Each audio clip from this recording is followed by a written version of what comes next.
les jours viennent où des hommes qui ont désappris à lever les yeux vers le ciel, qui ont désappris à prier, vont prier le ciel de leur envoyer des tremblements de terre.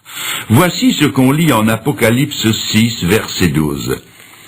Quand il ouvrit le 6e sceau, il y eut un grand tremblement de terre.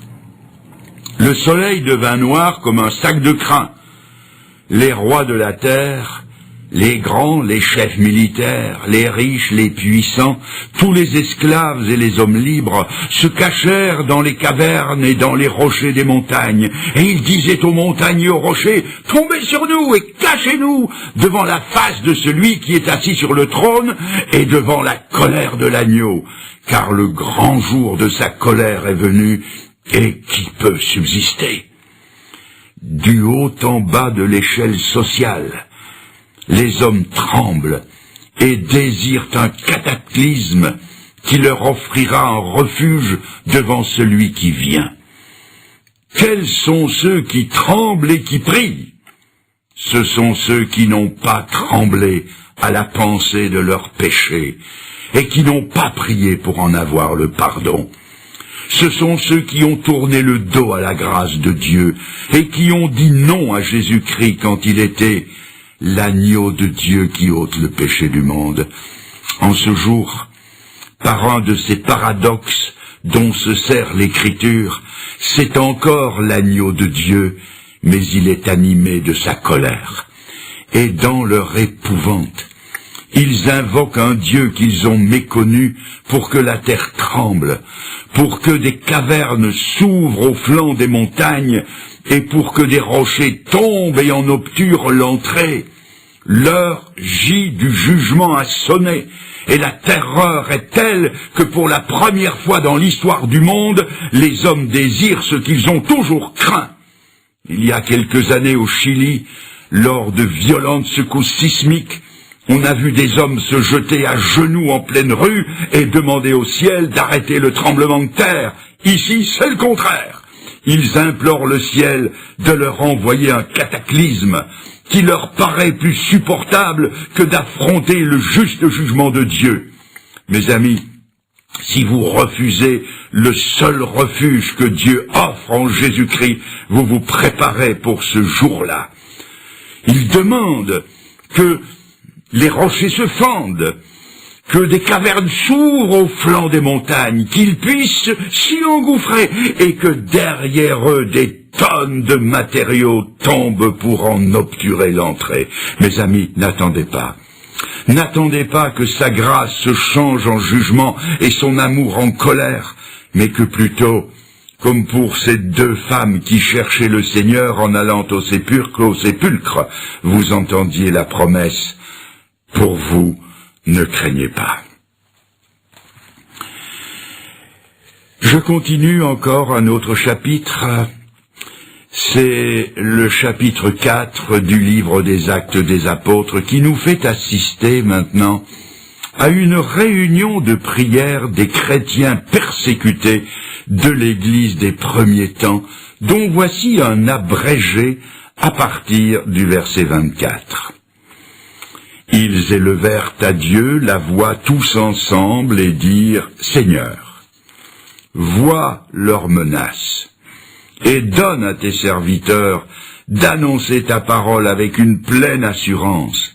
Étends ta main pour qu'ils se fassent des guérisons, des miracles et des prodiges par le nom de ton saint serviteur Jésus. » Quand ils eurent prié, le lieu où ils étaient assemblés trembla.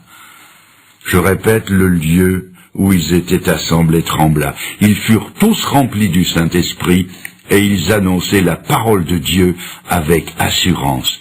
Le lieu où ils étaient assemblés trembla. Un ami chrétien dont le ministère s'exerçait surtout au niveau de la cure d'âme et qui avait à combattre, comme le dit l'Écriture, contre les dominations, autorités des princes des ténèbres et les esprits de méchanceté dont parle l'Épître aux Éphésiens. Cet ami m'a dit un jour que, comme cela se passe dans les évangiles, un démon avait crié par la bouche d'un possédé. Écoutez bien ça. Quand les chrétiens prient, nous les démons, nous tremblons. Et en réponse à la prière de ces chrétiens de la première heure, l'enfer a dû trembler au point qu'un tremblement de terre limité a secoué le lieu où ils étaient réunis. Voyez-vous, les premiers chrétiens croyaient à la puissance de la prière. Pour eux, la prière, ce n'était pas un rite, c'était un besoin. Ce n'était pas un petit acte de piété, c'était un impératif. Ce n'était pas la récitation monotone de prières apprises par cœur, c'était une conversation intense avec Dieu.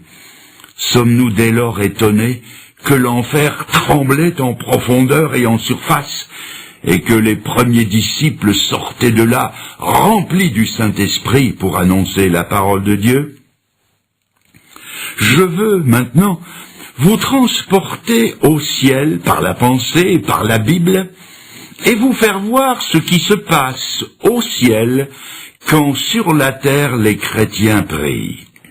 Dans l'Apocalypse au chapitre 8, versets 3 à 5, l'apôtre Jean nous transmet une vision céleste empruntée en partie à l'Ancien Testament. Je lis. Je vis les 7 anges qui se tiennent devant Dieu, et un autre ange vint, et il se tint sur l'autel, ayant un encensoir d'or. On lui donna beaucoup de parfums, afin qu'il les offrît avec les prières de tous les saints sur l'autel d'or qui est devant le trône. La fumée des parfums monta, avec la prière des saints, de la main de l'ange devant Dieu. L'ange prit l'encensoir, le remplit du feu de l'autel et le jeta sur la terre. Et il y eut des voix, des coups de tonnerre, des éclairs et un tremblement de terre. Dans cette vision, on voit un ange qui représente le seul médiateur entre Dieu et les hommes qui est Jésus-Christ, selon ce qu'en dit Timothée, chapitre 2, verset 5. On y voit donc le Seigneur qui retransmet devant le trône de Dieu les demandes de ceux qui sont en prière sur cette terre. Avant d'aller plus loin, permettez-moi une courte digression sous forme de question. Quand quelqu'un prie, jusqu'où monte sa prière? Qu'en pensez-vous? Ma réponse va vous étonner et peut-être même vous scandaliser en un premier temps.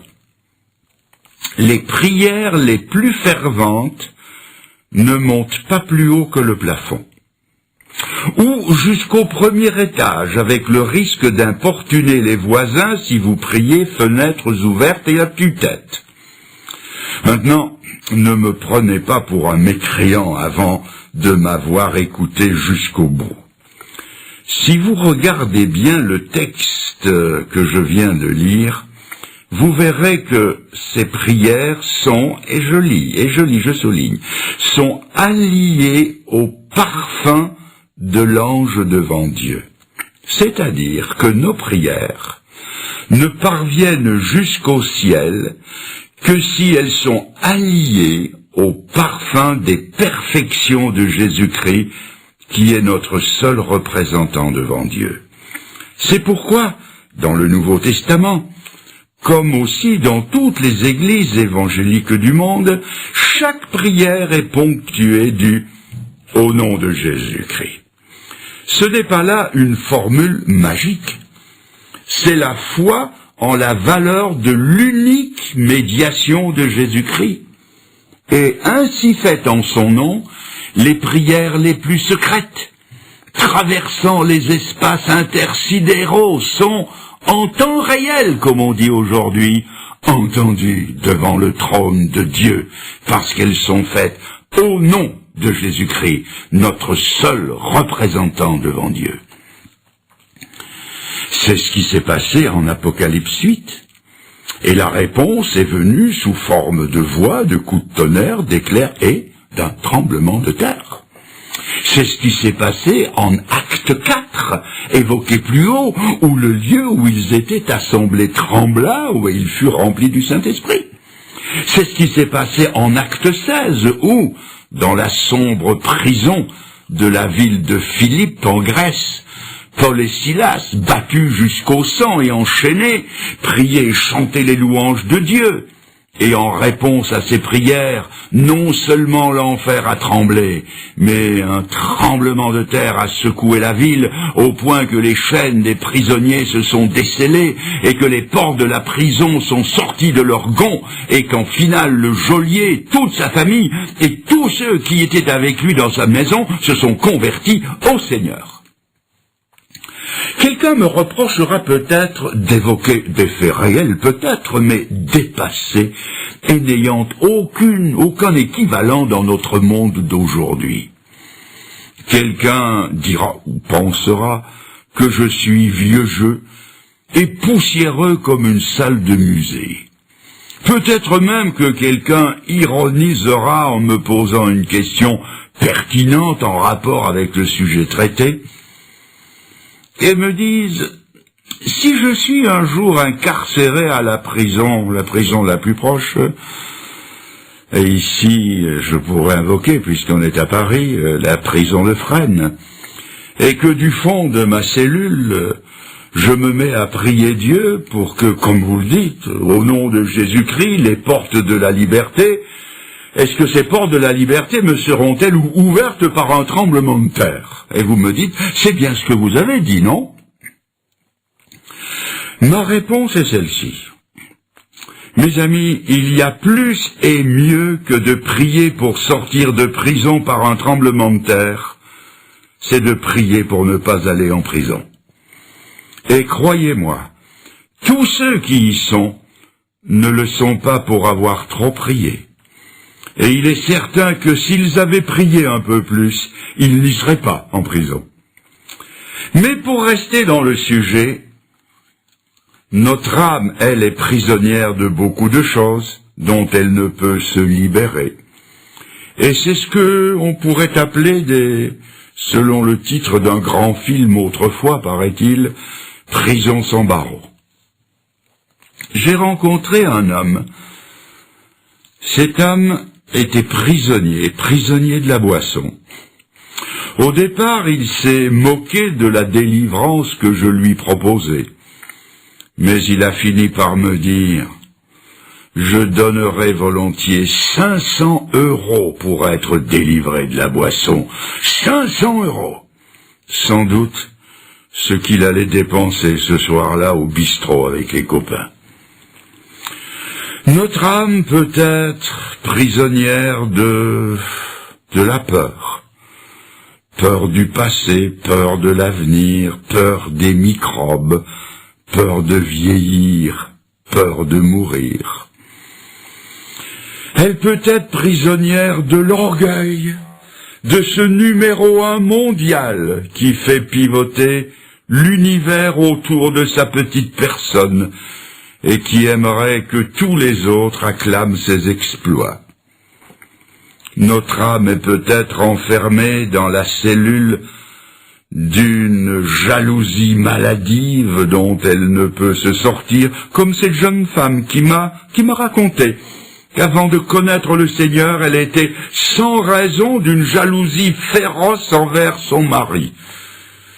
S'il avait le malheur de tirer son peigne de sa poche, elle devenait comme une tigresse et lui demandait avec virulence « Pour qui est-ce que tu te peignes ?»